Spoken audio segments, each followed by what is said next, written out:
শ্রী চৈতন্যের সাম্যবাদী দর্শনের প্রকৃষ্ট উদাহরণ হলো হরিদাস ঠাকুরকে নামাচার্য উপাধি প্রদান। জন্মসূত্রে মুসলমান হওয়া সত্ত্বেও চৈতন্যদেব তাকে পরম বৈষ্ণব হিসেবে বুকে জড়িয়ে ধরেছিলেন এবং ব্রাহ্মণদের চেয়েও উচ্চ আসন দিয়েছিলেন। তৎকালীন হিন্দু সমাজের রক্ষণশীলতার মুখে এটি ছিল এক বৈপ্লবিক পদক্ষেপ। এছাড়া জগাই ও মাধাই নামক দুই মদ্যপ এবং দুরাচারী ব্যক্তিকে উদ্ধার করার মাধ্যমে তিনি প্রমাণ করেছিলেন করুণা ও প্রেম দিয়ে মানুষকে পরিবর্তন করা যায়, ঘৃণা দিয়ে নয়।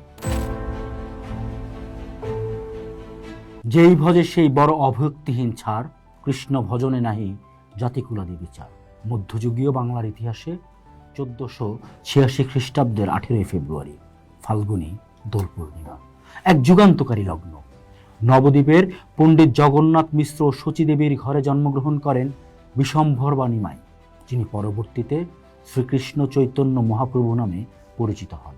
তবে তিনি কেবল একজন বৈষ্ণব সাধক বা ধর্মের প্রবর্তক ছিলেন না, তিনি ছিলেন তৎকালীন সমাজ বিপ্লবের এক নীরব মহানায়ক। যখন সমাজ জাতপাতের কঠোর শিকল, ধর্মীয় গোঁড়ামি এবং উচ্চ বর্ণের ব্রাহ্মণ্যবাদী শাসনে পৃষ্ট, তখন তিনি ভক্তি আন্দোলনের মাধ্যমে মানবিক সাম্য ও মৈত্রীর এক নতুন দিগন্ত উন্মোচন করেন। তৎকালীন সমাজ ব্যবস্থা ছিল অত্যন্ত রক্ষণশীল এবং অনুশাসনে জর্জরিত। শূদ্র ও অন্তজ শ্রেণীর মানুষের জন্য ঈশ্বরের নাম নেয়া বা মন্দিরে প্রবেশ ছিল নিষিদ্ধ। গয়া থেকে ফিরে এসে নিমাই পণ্ডিত যখন ভক্ত শ্রীকৃষ্ণ চৈতন্য হলেন, তখন তিনি আঘাত হানলেন এই বিভাজনের মূলে। তিনি দ্ব্যর্থহীন কণ্ঠে ঘোষণা করলেন, চণ্ডালোহপি দ্বিজশ্রেষ্ঠ হরিভক্তি পরায়ণ, অর্থাৎ সুচিতা বা জাত নয়। হরিভক্তি থাকলে চণ্ডালও ব্রাহ্মণ শ্রেষ্ঠ হতে পারে। শ্রী চৈতন্যের সাম্যবাদের সবচেয়ে বড় হাতিয়ার ছিল নগর কীর্তন। এই সংকীর্তনে ধনী দরিদ্র, ব্রাহ্মণ শূদ্র, হিন্দু মুসলমান নির্বিশেষে সকলেই কাঁধে কাঁধ মিলিয়ে অংশগ্রহণ করত। এটি ছিল তৎকালীন সমাজ কাঠামোর উপর এক বিশাল আঘাত। তিনি সমাজকে শেখালেন যে ঈশ্বর লাভের জন্য সংস্কৃত মন্ত্র বা কঠোর তপস্যার প্রয়োজন নেই, কেবল নির্মল ভক্তি যথেষ্ট। শ্রী চৈতন্যের সাম্যবাদী দর্শনের প্রকৃষ্ট উদাহরণ হলো হরিদাস ঠাকুরকে নামাচার্য উপাধি প্রদান। জন্মসূত্রে মুসলমান হওয়া সত্ত্বেও চৈতন্যদেব তাকে পরম বৈষ্ণব হিসেবে বুকে জড়িয়ে ধরেছিলেন এবং ব্রাহ্মণদের চেয়েও উচ্চ আসন দিয়েছিলেন। তৎকালীন হিন্দু সমাজের রক্ষণশীলতার মুখে এটি ছিল এক বৈপ্লবিক পদক্ষেপ। এছাড়া জগাই ও মাধাই নামক দুই মদ্যপ এবং দুরাচারী ব্যক্তিকে উদ্ধার করার মাধ্যমে তিনি প্রমাণ করেছিলেন করুণা ও প্রেম দিয়ে মানুষকে পরিবর্তন করা যায়, ঘৃণা দিয়ে নয়। তার এই উদারতার ঐতিহাসিক প্রমাণ পাওয়া যায় নবদ্বীপের চাঁদ কাজীর ঘটনায়। কাজীর আদেশে যখন সংকীর্তন বন্ধ করার ফরমান জারি হয়, তখন মহাপ্রভু ভারতের ইতিহাসে প্রথমবারের মতো এক প্রকার আইন অমান্য আন্দোলন বা সিভিল ডিসঅবিডিয়েন্স শুরু করেন। হাজার হাজার ভক্ত নিয়ে তিনি কাজীর বাড়ির সামনে উপস্থিত হন, কিন্তু তা সংঘাতের জন্য নয়, বরং প্রেম ও যুক্তির মাধ্যমে কাজীর মন জয় করতে।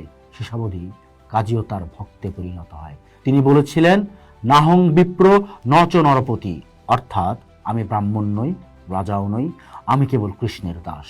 এই দর্শনের মাধ্যমে তিনি মানুষের সামাজিক পরিচয় মুছে দিয়ে আত্মিক পরিচয়কে বড় করে তুলেছিলেন। শ্রী চৈতন্যদেব নিজে শিক্ষাষ্টক ছাড়া কোনো সাহিত্য রচনা করেননি, কিন্তু তার প্রভাব বাংলা সাহিত্যকে আমূল বদলে দিয়েছিল। দীনেশচন্দ্র সেনের মতে চৈতন্যদেব বাংলা সাহিত্যে যে জোয়ার এনেছিলেন, তা না থাকলে বাংলা সাহিত্য তার বর্তমান রূপ পেত না। চৈতন্যদেবের আগে বাংলা সাহিত্যে কেবল দেবদেবীর মাহাত্ম্যসূচক কাব্য বা মঙ্গল কাব্য প্রচলিত ছিল। চৈতন্যদেবের আবির্ভাবের পর প্রথমবারের মতো কোনো রক্ত মাংসের মানুষকে ঈশ্বর জ্ঞানে সাহিত্য রচিত হতে শুরু করে। এর ফলে বাংলা সাহিত্যে জীবনী সাহিত্য বা করচা সাহিত্য ধারার সৃষ্টি হয়। বৃন্দাবন দাস ঠাকুরের শ্রী চৈতন্য ভাগবত কিংবা কৃষ্ণদাস কবিরাজের শ্রী চৈতন্য চরিতামৃত কেবল ধর্মগ্রন্থ নয়, বরং তৎকালীন বাংলার সমাজচিত্র ও ইতিহাসের অমূল্য দলিল। চৈতন্য পরবর্তী যুগে বৈষ্ণব পদাবলী এক নতুন মাত্রা পায়। জ্ঞান দাস, গোবিন্দ দাস, বলরাম দাসের মতো কবিরা রাধাকৃষ্ণের প্রেমের আড়ালে আসলে চৈতন্যদেবের ভাবমূর্তি ও প্রেম দশা বা গৌরাঙ্গ বিষয়ক পদ রচনা করেছেন, যাকে বলা হয় গৌরচন্দ্রিকা। এমনকি লালন সাঁই, হাসন রাজা, আলাওল প্রমুখ মুসলিম কবি ও বাউল সাধকরাও চৈতন্যদেবের প্রেম ধর্মে প্রভাবিত হয়ে পদ রচনা করেছেন। সংস্কৃত ছিল পণ্ডিতদের ভাষা, আর বাংলা ছিল সাধারণের। চৈতন্যদেব ধর্ম প্রচারে বাংলা ভাষাকে গুরুত্ব দেয় এই ভাষা আভিজাত্য সাহিত্যিক মর্যাদা লাভ করে। শ্রীকৃষ্ণ চৈতন্য মহাপ্রভু ধর্মের আচার সর্বস্ব তাকে প্রেমের বন্যায় ভাসিয়ে দিয়েছিলেন। তিনি প্রমাণ করেছিলেন মানুষের বড় পরিচয় তার বর্ণ বা ধর্ম নয়, বরং তার মানবিকতা ও ভক্তি। তার প্রবর্তিত ধর্মে নারীরাও পেয়েছিল ভক্তির অধিকার, যা সেই পুরুষতান্ত্রিক সমাজে ছিল বিরল। আজ 500 বছর পরেও তার দর্শন সাম্প্রদায়িক সম্প্রীতি ও মানবিক মূল্যবোধ রক্ষায় সমানভাবে প্রাসঙ্গিক। তিনি কেবল বৈষ্ণব ধর্মের প্রবর্তক নন, তিনি ছিলেন সাম্যবাদের এক মহান পথিক, যিনি বাঙালিকে শিখিয়েছিলেন জীবে দয়া, নামে রুচি, বৈষ্ণব সেবন। পোস্ট দেখুন, ভাবুন, করুন। থাকুন পোস্টের সাথে।